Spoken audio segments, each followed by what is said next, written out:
All right, everyone, welcome. My name is Kieran Dillon, and I'm the Executive Director at the Cancer Vaccine Institute, where we're developing approaches to ignite the immune system to end cancer. We are grateful to all of our patients, to our collaborators and donors for their support of our work and mission. It's my pleasure to welcome you to the fifth and final session of the CVI's Summer Seminar Series. I'll be sending out a survey to get your feedback after this talk. Thank you in advance for submitting that. This is the first time we've done anything like this, so your feedback is really appreciated and welcome. Just some housekeeping, please do keep your microphones on mute for the duration of the talk, and we should have time for some questions at the end. So without further ado, today's presentation is by Dr. Gwin, who will speak on breast cancer vaccines in clinical trials. Dr. Gwin is a medical oncologist who treats patients with all stages and types of breast cancer.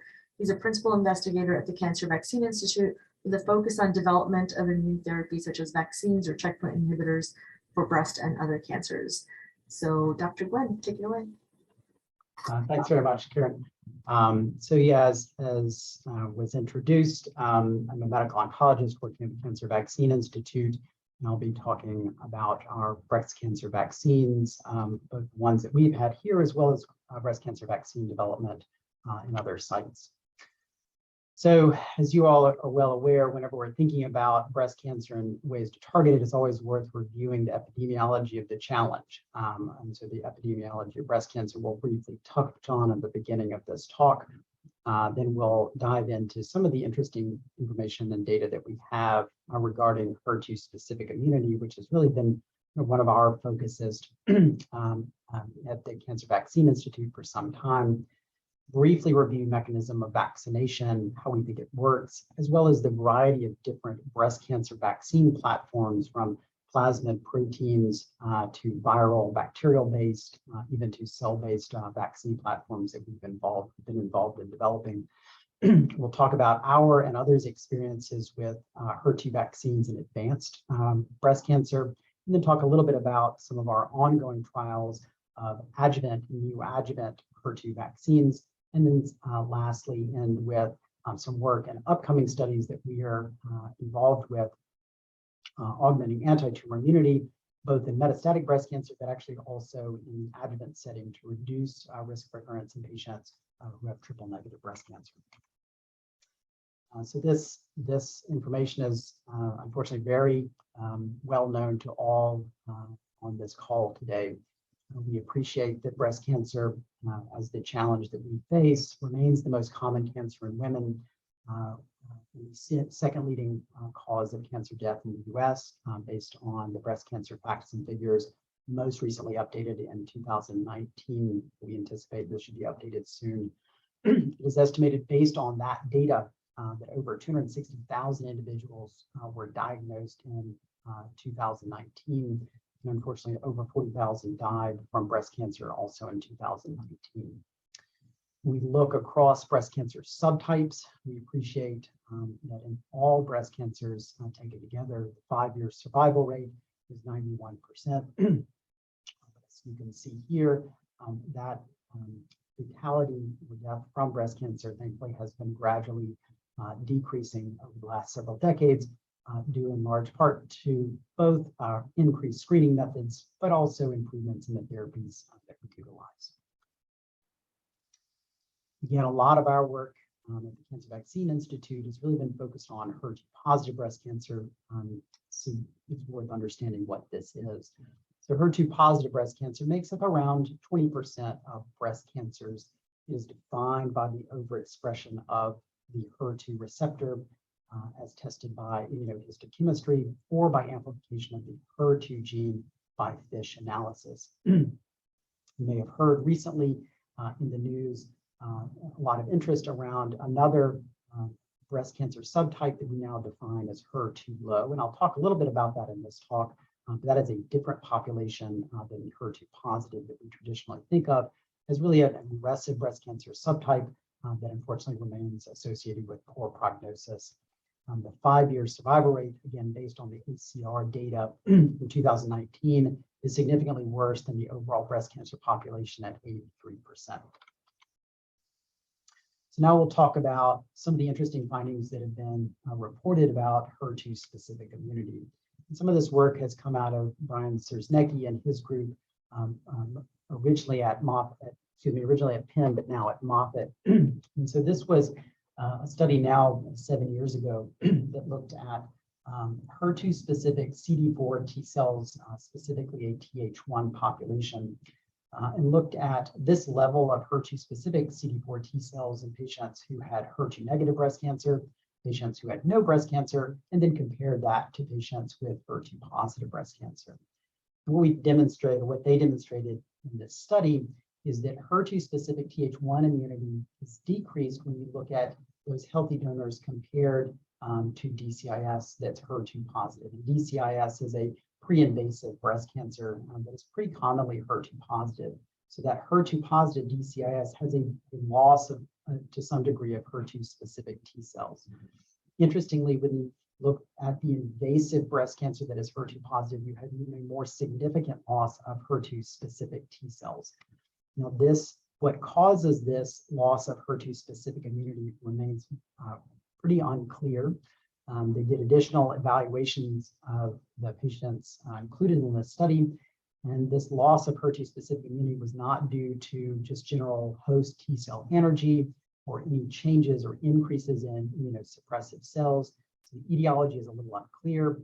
Additional studies have looked at other potential etiologies, but I would say as of right now, we don't entirely know what causes this, but it does seem to be this association with, as the tumor progresses through oncogenesis, you lose this HER2 specific T cell population.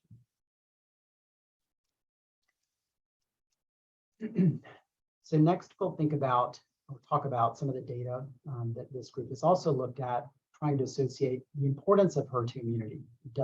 Is there a relationship between loss of HER2 immunity and higher clinical risk in the future? And so this was a subsequent study that the same group looked at, but in earlier stage HER2 positive breast cancer patients. And so these were stage 1 to 3 HER2 positive breast cancer patients. We looked at 3 different populations. So these are initially patients who are treatment naive as one population, patients who had been treated with HER2-directed therapy, but then had a subsequent recurrence of their HER2 positive breast cancer, and then patients who were treated with HER2-directed therapy but did not have a subsequent recurrence. And specifically, they were looking at CD4 T cells that were specific for HER2.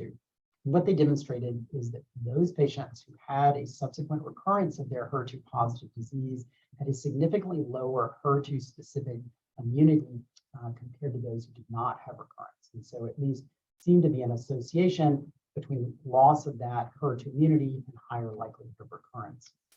When they further investigated which CD4 population this was, they found when looking at Th1 versus Th2, it was the Th1 CD4 population specific for HER2 that were decreased in patients who had recurrent disease versus those who did not have recurrent disease. And this was a statistically significant decrease.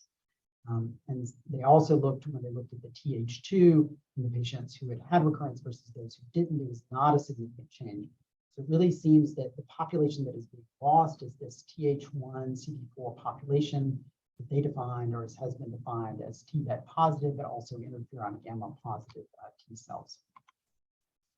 So what is the importance of this Th1 versus Th2 immune responses? And so whenever we're thinking about involving or eliciting a robust anti-tumor immune response, we now think about what that response is and what are the components of that response. And so the response that we're really looking for is a type 1 immune response. This represents a tumor destructive microenvironment. It consists of CD4 T cells that are Th1 phenotype and secrete cytokines such as interferon gamma that really drive and activate our cytotoxic CD8 T cells that can then go in and destroy these tumor cells. Conversely, the type 2 immunity really represents an immunosuppressive environment. And so this environment suppresses immune response against the tumor and sort of protects the tumor. And so the CD4 T cells here are a Th2 phenotype and are secreting cytokines such as IL-10 that in turn impairs the cytotoxic CD8 T cells. And so we have these two different immune responses, type 1 or type 2. When we look at those two types of responses, that balance between type 1 anti-tumor response and type 2 sort of immunosuppressive response is not fixed. And so then elicits sort of with us, how do we change that balance and shift it more toward that type 1 immune response as anti-tumor in targeting. So some of interesting data also looking at HER2 specific immunity and trastuzumab. So as you are likely all aware, trastuzumab is a humanized anti-HER2 monoclonal antibody. Its introduction with Dennis Slayman and his group at UCLA really kind of revolutionized the management of this very aggressive breast cancer subtype. The way that trastuzumab works is that it binds to the HER2 protein's extracellular domain with high affinity and specificity. There are multiple mechanisms of action that have been proposed for how it works, and it probably does work in lots of different ways. We think really one of the most important one is that it really kind of works as a passive immunotherapy that works through antibody-dependent cellular cytotoxicity, where the tail portion of this antibody interacts with immune effector cells, so your natural killer cells and like, to then draw them into the tumor environment to lyse and get rid of those tumor cells expressing HER2. So this is some work that Sasha Stanton has done with our group looking at trastuzumab, and though it likely mediates the majority of its activity via ADCC, how else does it function? Can it be associated and even function a little bit like a vaccine? And so this was a study looking at patients with stage 3 and stage 4 HER2 positive breast cancer who were treated with trastuzumab.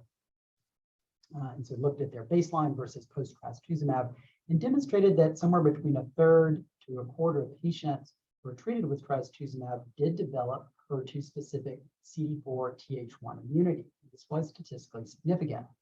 The challenge is, if you look at the LE spot to the right, is that immune response against HER2 is quite variable, with some patients having low, some intermediate, and some high. And so though it does act like a vaccine, it's kind of a poor vaccine. It really kind of highlights the need for additional immune intervention to augment and boost that HER2 specific immune response. And so worth then thinking about our sort of concept of cancer immunity cycle. So this was nicely sort of synthesized by Chen and Millman in 2013, where we look at sort of moving in a clockwise fashion.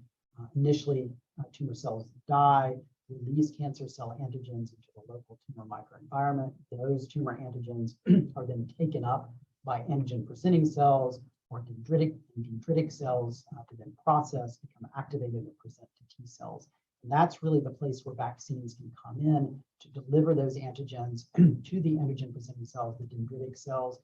They can take that antigen of interest up, process it, present it to the T cells, leading to activation of your T cells, expansion of those populations, that then those T cell populations then move into systemic circulation, really looking then for their target. The T cells then infiltrate the tumors, recognize the cancer cells by expression on their MHC complexes, bind with their T cell receptors, and engage and hopefully lyse the cancer cells.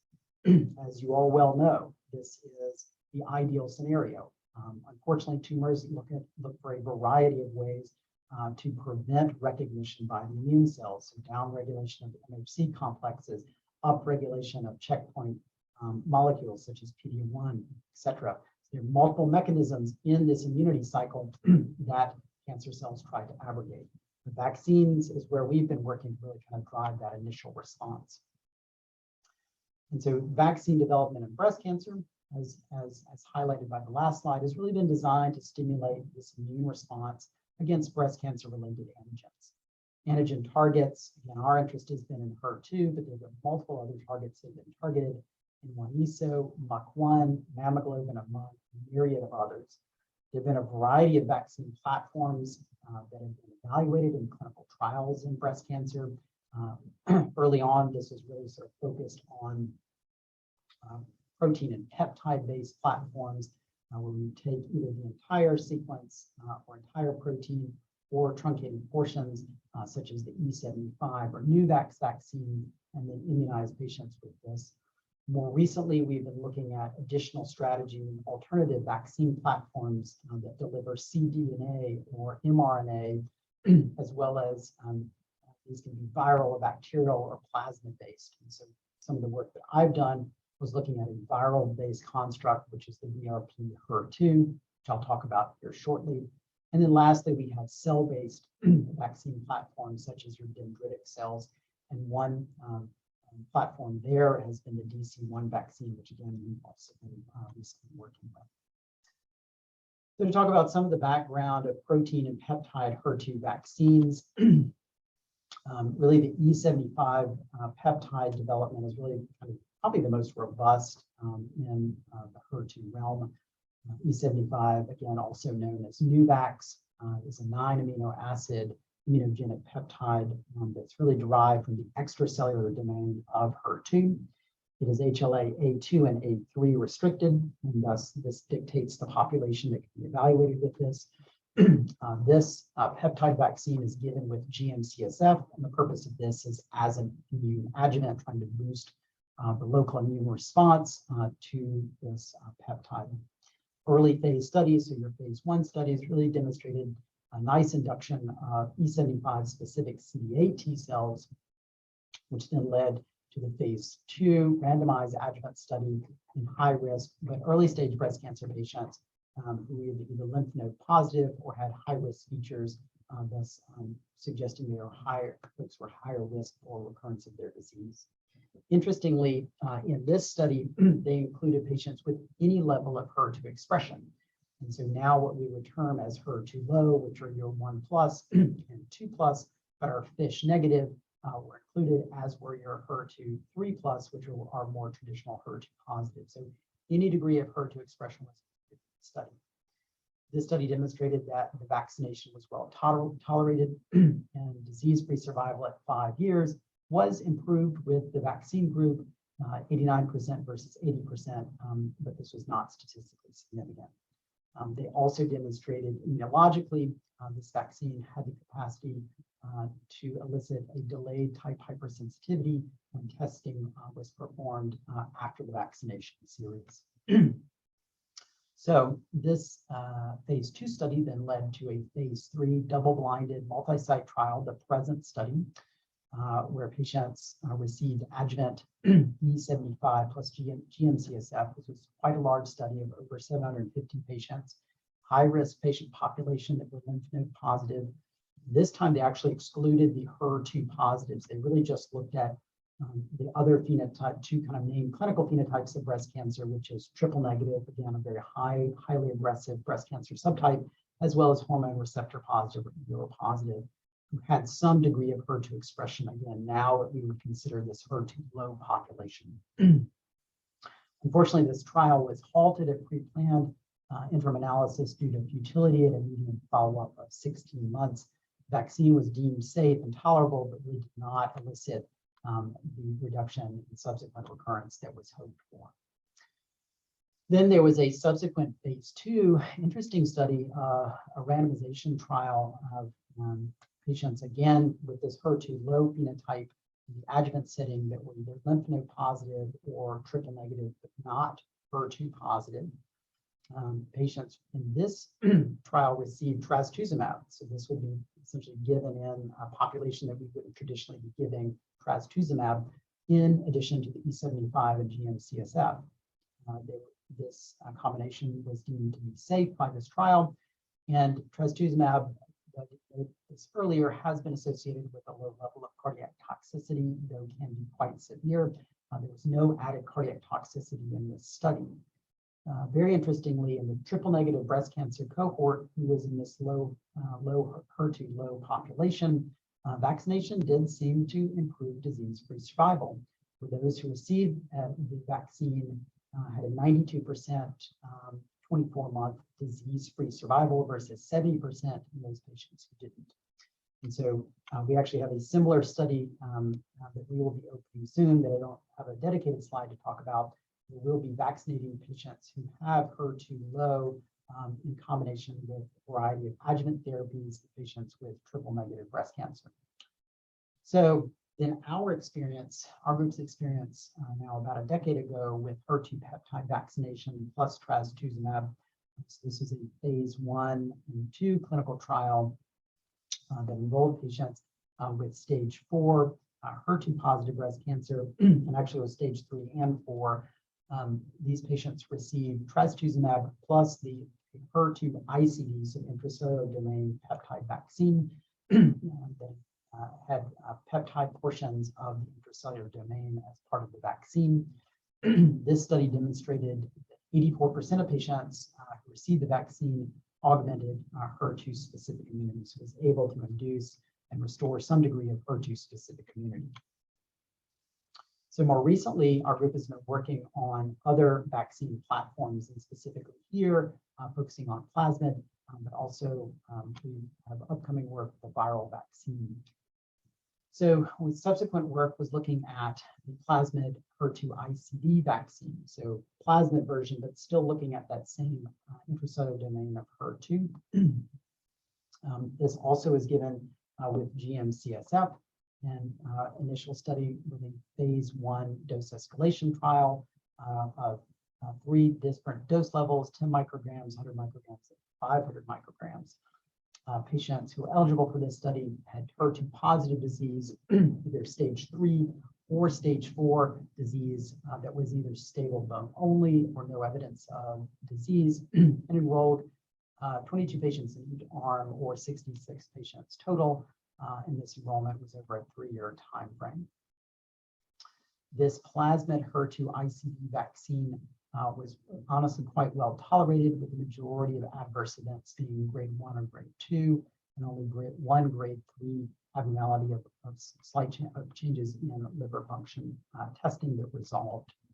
The most common adverse events were injection site reactions, flu-like symptoms, and fatigue, so really more immune related adverse events. The analysis of the immune response was honestly quite interesting in this study.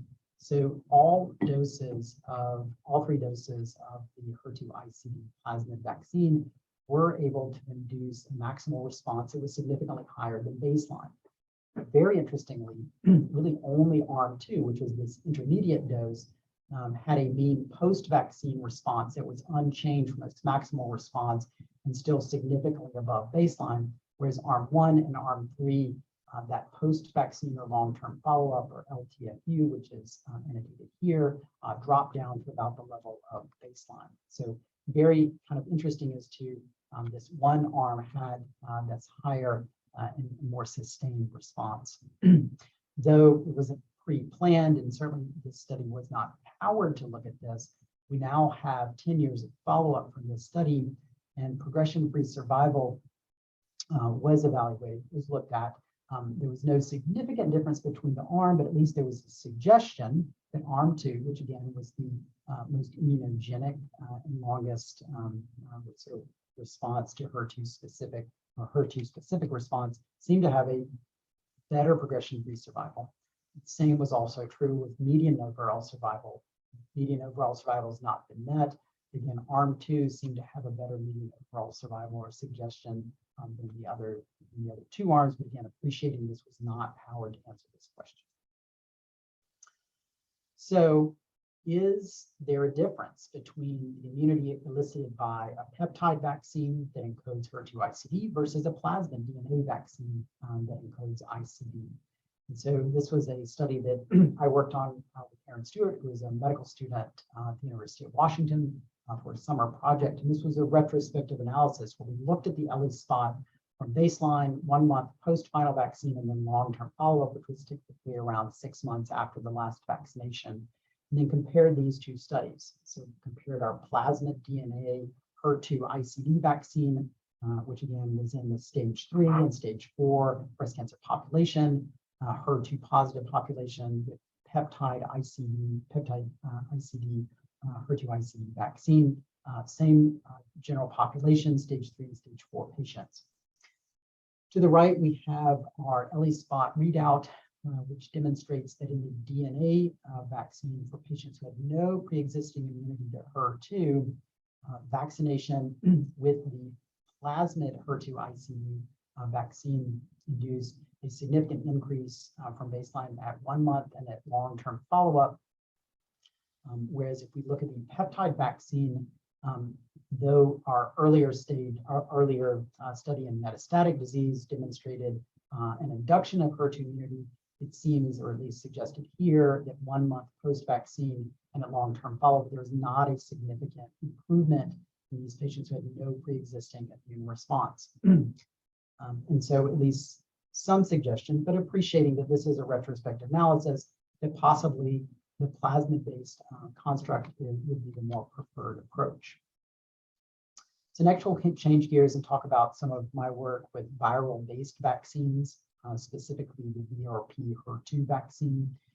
And some of the appeal of using these viral-based vaccine platforms and the plasmid-based vaccine platforms is that we can actually incorporate additional, not just one, not just two, but several targets of interest. So several tumor-associated antigens in these. And so the VRP was an alpha virus-like replicon particle. It is based on the Venezuelan equine encephalitis virus, and is really attractive as a viral-based vaccine because foreign genes can essentially be inserted in place of its structural genes. This is a replication-deficient virus.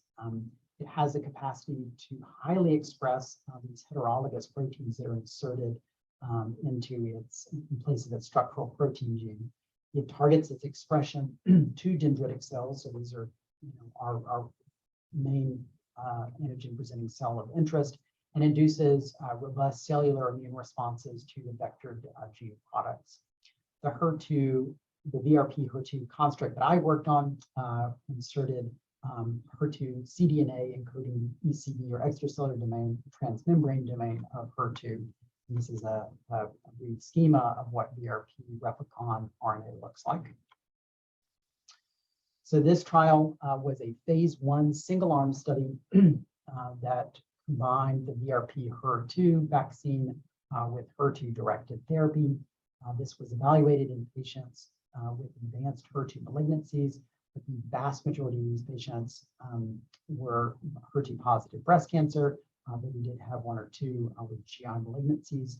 These patients also were quite heavily pretreated with a median of 4 prior lines of therapy. This vaccination strategy in combination with HER2 therapy was safe and well tolerated. There was a significant increase, interestingly, in our immune analysis in the activation of effector memory CD8 T cells that were specific for HER2. And that was through analysis of CyTOF analysis. This is one of the Disney plots from that study. So again, this study was not really powered to detect a significant clinical improvement or outcome.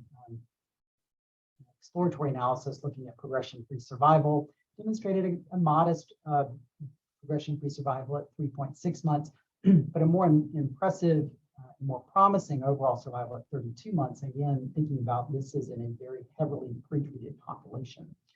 When we look for associations between our immune correlates as well to clinical outcomes, we demonstrated that an increase in porphyrin in the CD8 cluster in our CyTOF analysis, and that was a CD8 cells that were HER2 specific, was associated with a better overall survival, whereas those patients who had a decrease in porphyrin in their CD8 cluster after vaccination had a worse overall survival. And so it does seem to be a correlation, but again, this was an exploratory analysis. So next we'll talk very briefly about some of these cell-based vaccines, one of which that we are currently working on.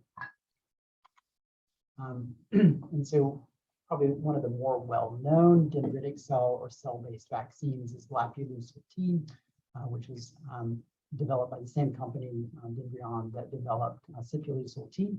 This is an autologous dendritic cell vaccine where PBMCs are exposed to recombinant HER2 intracellular and extracellular domain sequences, and then linked to GM-CSF. In the phase 1 study, in patients who had HER2 positive metastatic breast cancer that was refractory to prior lines of therapy, this Lab-K-Lucil-T was safe with really primarily grade 1 and grade 2 adverse events. As is illustrated in this ELISpot analysis, did demonstrate the capacity to increase HER2 specific T cells, but also had a fairly modest time to progression in this patient population of just over 12 weeks.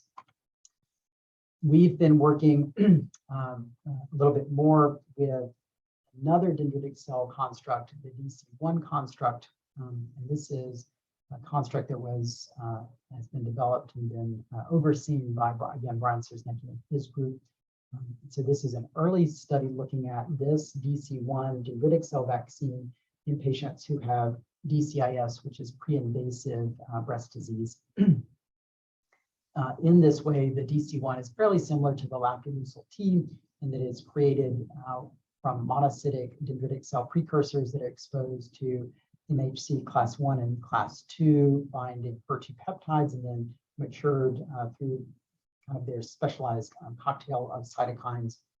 These activated HER2 expressing now dendritic cells are then re-injected back into patients in this study and in our ongoing study as well. And in this study, it was a randomized neoadjuvant study in patients with DCIS. And so neoadjuvant in this way means that these were patients receiving the DC1 vaccine even prior to surgery. And so the results of this study demonstrated that the DC1 vaccine was able to augment HER2 specific immunity. Very interestingly, in about 20% of patients was able to induce what's termed a pathologic complete response, which means at time of surgery, when the surgeon had gone in to remove the area of cancer, there was no actual residual DCIS at that time. So this is actually a pretty interesting and sort of striking finding, but it's a very small study, and so it's really sort of have to be taken with that acknowledgement.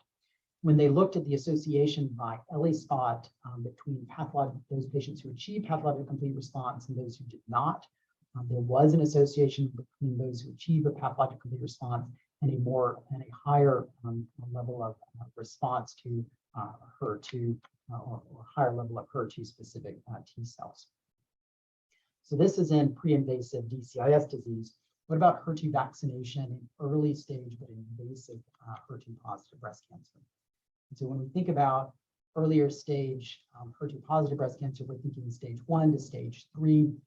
These patients nowadays most commonly actually receive upfront chemotherapy and HER2 directed therapy prior to actually going to surgery.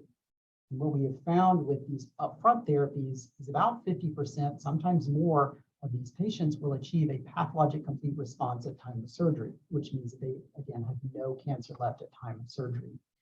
Simons and their colleagues at MD Anderson looked sort of at the implication of this residual disease after neoadjuvant therapy and really coined the term residual cancer burden, RCB. And so RCB uses a variety of different measures such as size of residual tumor, amount of cellularity, among others, to determine 3 or 4 different levels of RCB. So RCB 0, which is the same as pathologic complete response, means there is no disease left and is highlighted by the relapse-free survival Kaplan-Meier curve here that is blue. These patients have an excellent relapse-free survival at 5 and 10 years of 95%.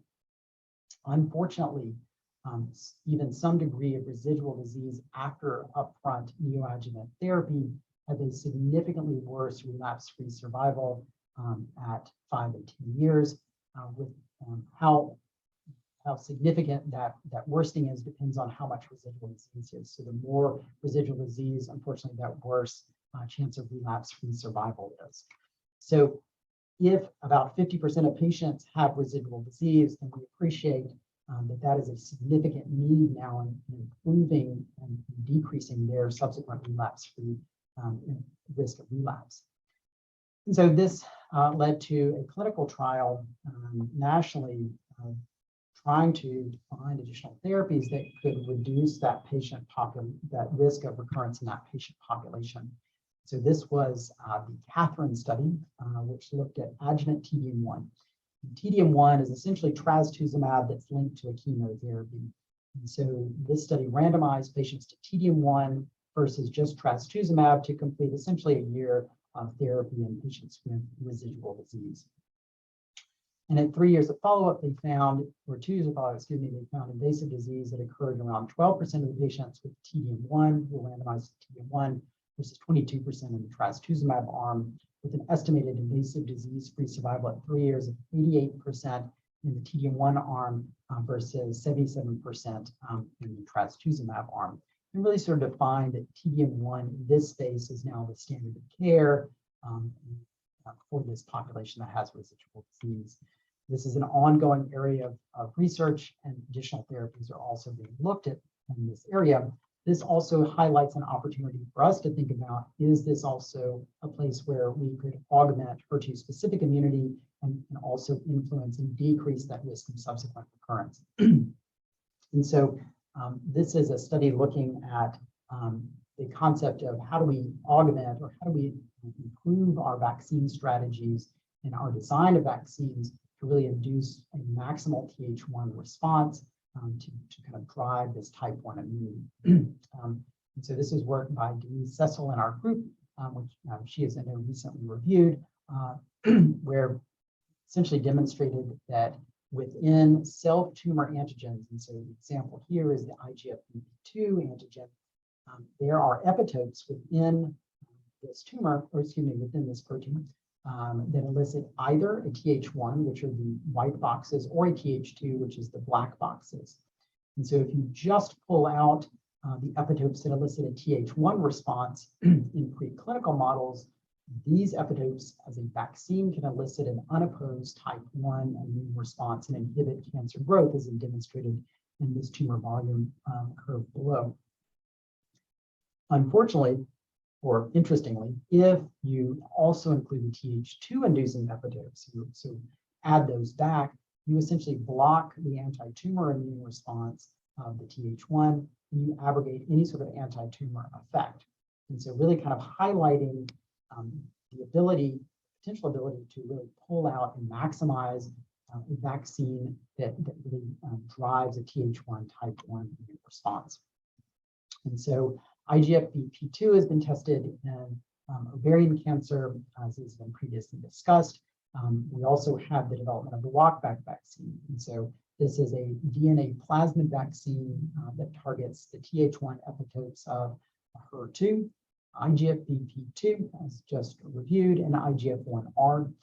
It is combined with the adjuvant GM-CSF and administered intradermally. Though I don't review it today, we have completed our dose escalation study of walkback that demonstrated a robust response to these 3 epitopes in regards to ELISpot analysis. And this will be hopefully accepted and presented at San Antonio this upcoming December. So walkback contains HER2, and we have entered into a multi-center phase 2 collaboration with Brian Sersnecki, now his group at Moffitt Cancer Center, with the phase 2 study looking at vaccines to prevent recurrence in patients with HER2 positive breast cancer who had residual disease after undergoing neoadjuvant therapy.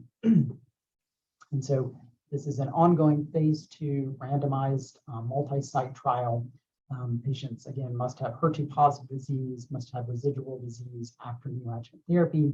And the study did allow concurrent TDM1 based on the Catherine data, as well as trastuzumab and pertuzumab should patients not be able to tolerate TDM1.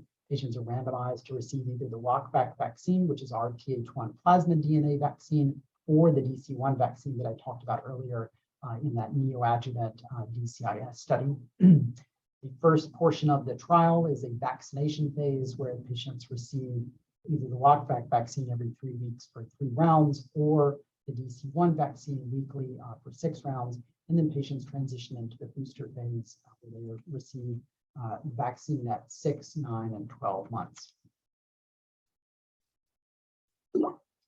Excuse me. So this adjuvant HER2 vaccine study was presented trials in progress at San Antonio this past December. And in the past month or so, we've actually completed enrollment of the study and now have 114 patients that have been enrolled across the 7 sites. Certainly, lots of thanks goes to our clinical team as we were the second highest accruer to the study, and hopefully thus allowing also benefit to patients here at the University of Washington. So within that original grant, there was also a grant, or also a portion to fund a new adjuvant study. And so as we already talked about, nowadays in HER2 positive breast cancer that's early stage disease, really standard of care is neoadjuvant chemotherapy plus HER2 monoclonal antibodies. And so in thinking about, is there a way that we can integrate very thoughtfully vaccination to complement the chemotherapy these patients would be getting anyway? And so we looked to some of the data that is out there, particularly from Welter's, appreciating that Welter's in 2016 was looking at preclinical models as well as patients with cervical cancer. But this study was really interesting because it looked at and recognized that a standard chemotherapy given to patients with cervical cancer is taxane-based with carboplatin doublet. Interestingly, this doublet, when given every 3 weeks, induces a nadir in immunosuppressive cells, so this myeloid nadir, where you see suppression of macrophages, where you see suppression of MDSCs. And these are the immunosuppressive cells that really block and abrogate T cell responses against sort of antigens of interest. And so here, sort of studying and looking at changes in myeloid cells, we see that 1 to 2 weeks after the second dose of the taxane carboplatin, we see a significant drop, or a drop in the myeloid percentage in circulating blood. But interestingly, the lymphoid cells aren't changed at that time frame, and they still retain the ability to respond to bacterial and viral antigens, and maybe even with a slight increase in that. And so this study kind of at least initially defined their myeloid nadir after kind of Q3 weekly taxane carboplatin as days kind of 13 to 17. They then took this study the next step to say, is this time frame when we're suppressing this myeloid population an optimal time to vaccinate these patients? And so, as you all well know, cervical cancer is highly associated with HPV infection. And so vaccination with HPV vaccine targeting the E6 and E7 proteins during this myeloid nadir was evaluated. And what they found is almost as would be expected, and as was seen with the bacterial and viral antigens, vaccinating during kind of this 2 weeks after the subsequent lines of chemotherapy really induced a very robust E6 and E7 specific T cell responses. And interestingly, they enrolled patients who both had HPV 16 positive and negative disease. And irregardless of the HPV 16 status, all the patients induced a very strong, robust response at this time frame. So we used this to inform our design of our neoadjuvant vaccine trial. Again, went back and utilized our walkback vaccine, which again is our plasmid vaccine encoding IGF-BP2, HER2, and IGF-1R, and specifically the TH1 sequences of those. And this phase 2 single-arm study is ongoing. Eligibility for this study is patients who have stage 1 to 3 HER2 positive breast cancer and are planned to undergo taxane containing regimen in combination with trastuzumab and pertuzumab. And this is the study schema where patients will receive the taxane, Herceptin, pertuzumab with or without carboplatin. And then 2 weeks later, essentially right at 2 weeks at day 13, they will then receive the walkback vaccine. We have these patients receive 3 vaccines, again at day 13 of cycles 1, 2, and 3. And then we have a post-vaccine biopsy. So this is though it's a phase 2 study, still is a relatively small study with 16 patients. To date, we have consented 5 patients and have treated now 3 patients on study, and actually had a significant increase in enrollment in the last couple of months. So hope to complete this enrollment in the next 12 months. So lastly, we'll talk about some of the vaccine trials that are upcoming in our group. And so these are, the first one is really looking to augment immunity in HER2 positive breast cancer, and really trying to build upon the work that we and others have done targeting HER2 with vaccination.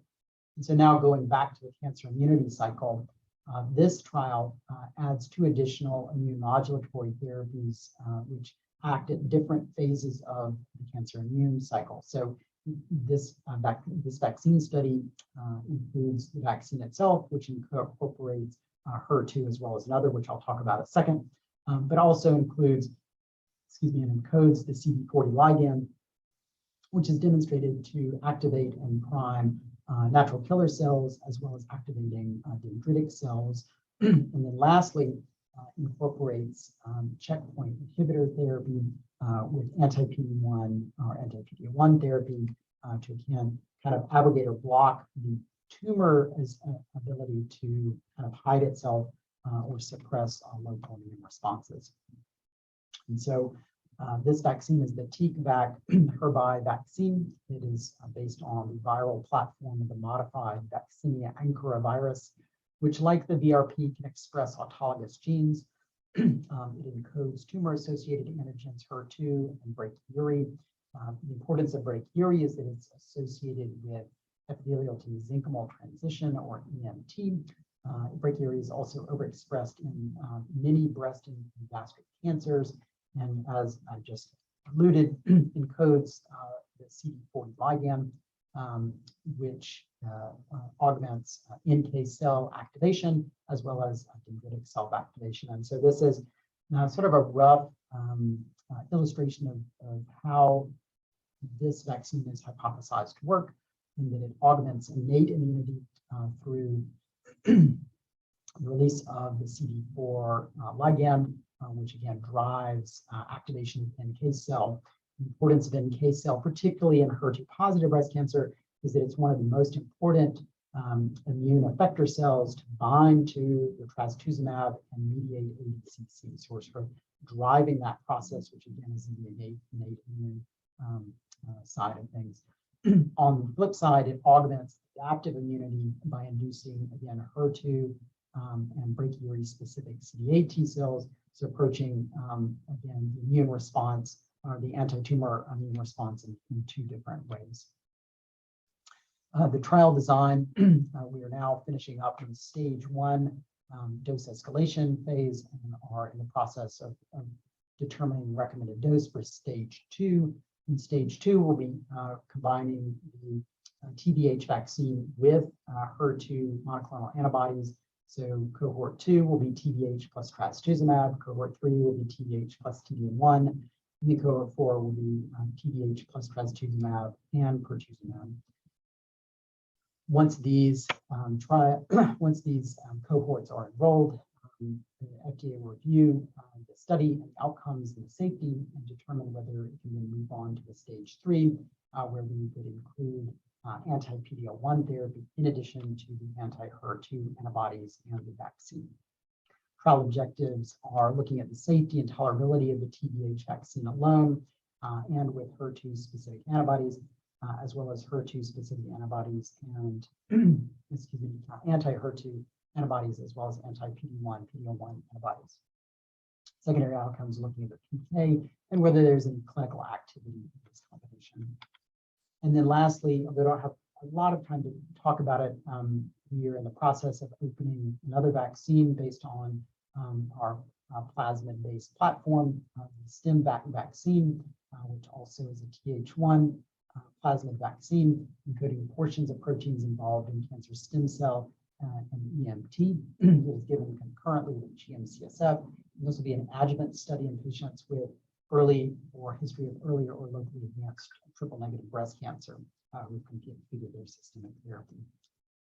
So I think I will for purposes of time, I think that we'll stop there, and I certainly wish to thank all the members of Cancer Vaccine Institute, Nora, John, Sasha, Jen, Chris, as well as collaborators at Duke University, Kim Lyerly, Mike Morris, and Takuya Asada. I'll stop there. Thank you so much, Will. If folks have questions, please feel free to unmute your mic and ask, or you can type in the chat as well.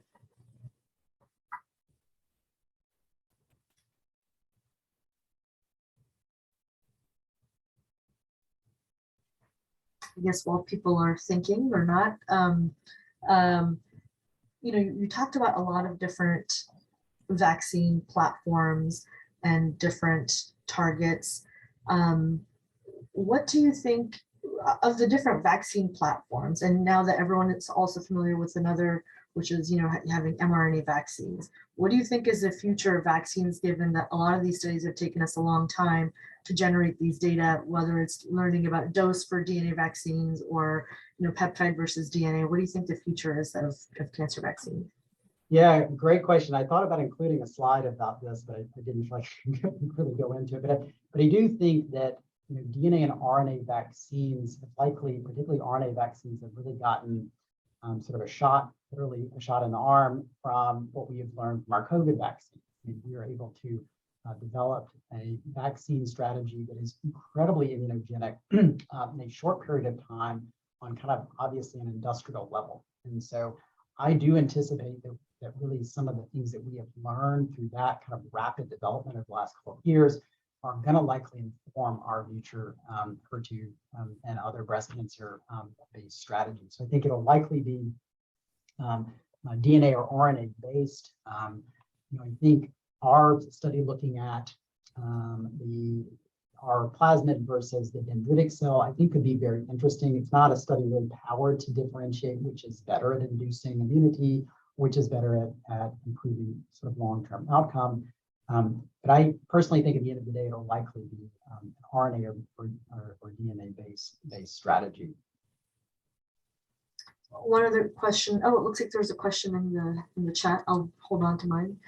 Do you think cancer vaccines and other cancer cell therapies would work in coalition in the future?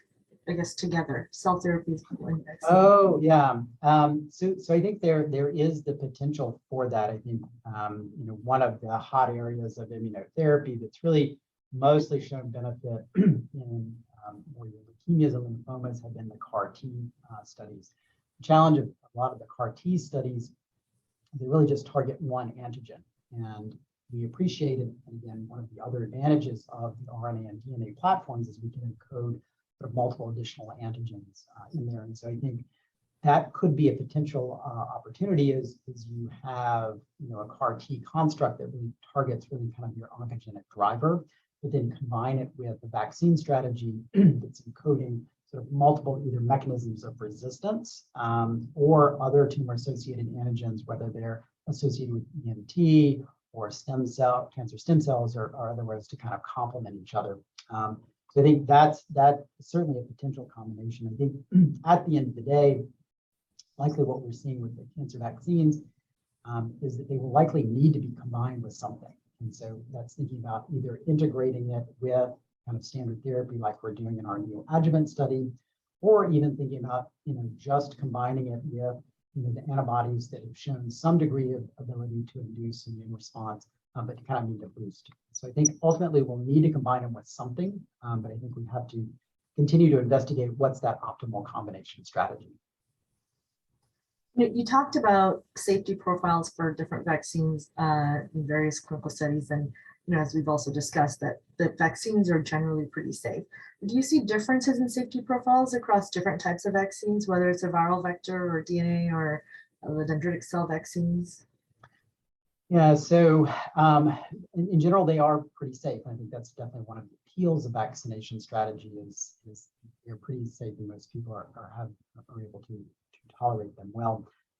In that study, and I just took kind of a snippet of the study that I had done with Aaron Stewart, one of the medical students who worked with us. We did look at that question of is there any significant differences in side effects between the peptide HER2 ICD vaccine versus the HER2 ICD plasmid? And there really wasn't any significant differences. They all were quite well tolerated, very low kind of grade 1 and 2 side effects. I think in what we are seeing, and again, now kind of our growing experience with the DC-1 vaccine, it has a little bit more challenges in regards to administration because it has to be actually given within a lymph node. And so is a bit more painful than kind of where we're giving, which is intradermally for our plasmid vaccines.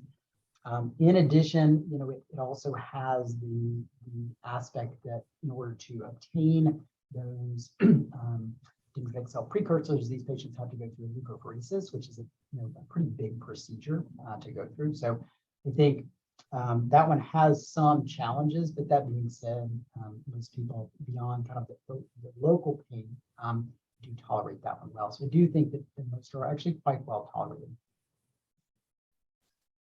There's another question. Many cancer antigens are normal proteins. What are your thoughts on the need to overcome tolerance for cancer vaccines to be immunogenic? Are there specific strategies available? Yeah, so when we think about kind of what are these targets going to be in breast cancer and all the tumor types, there are kind of two different camps of our targets. So there's the tumor-associated antigens, which are like your HER2 proteins. And so these are kind of your overexpressed proteins.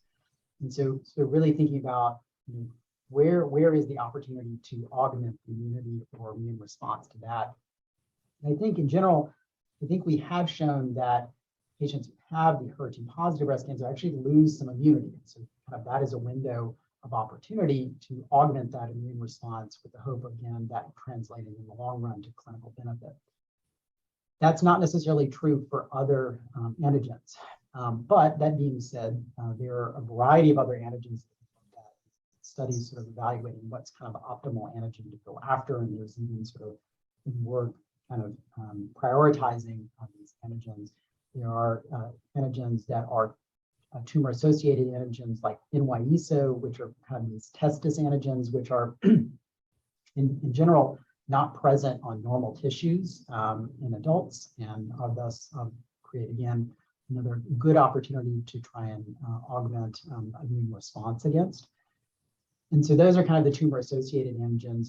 We've also seen sort of similar stories as we saw with HER2, where you lose HER2-specific immunity, but we've also seen that also with HER3, which is kind of one of the sibling molecules to HER2. So I think we have to be very conscious about, what is that opportunity, what is the immune response currently in those disease types. But then to shift gears and think about tumor-specific antigens. And so these are your neoantigens that are created by mutations within the tumor itself. And so we appreciate that patients who have higher mutational burden likely have higher numbers of these neoantigens. And these neoantigens, though they don't all elicit an immune response, likely at least some of them do. I think Andrew Kobler talked a little bit about this in his talk, but we appreciate that may be an opportunity to discover and identify more robust responses that are incredibly tumor specific.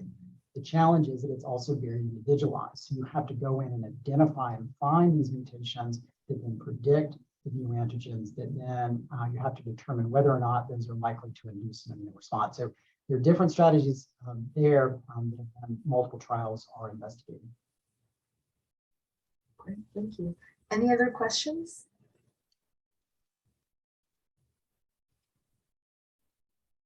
Okay, well, thank you all for attending. This concludes our inaugural summer seminar series, and hopefully we'll see you again next year. Thank you, Will. Thank you.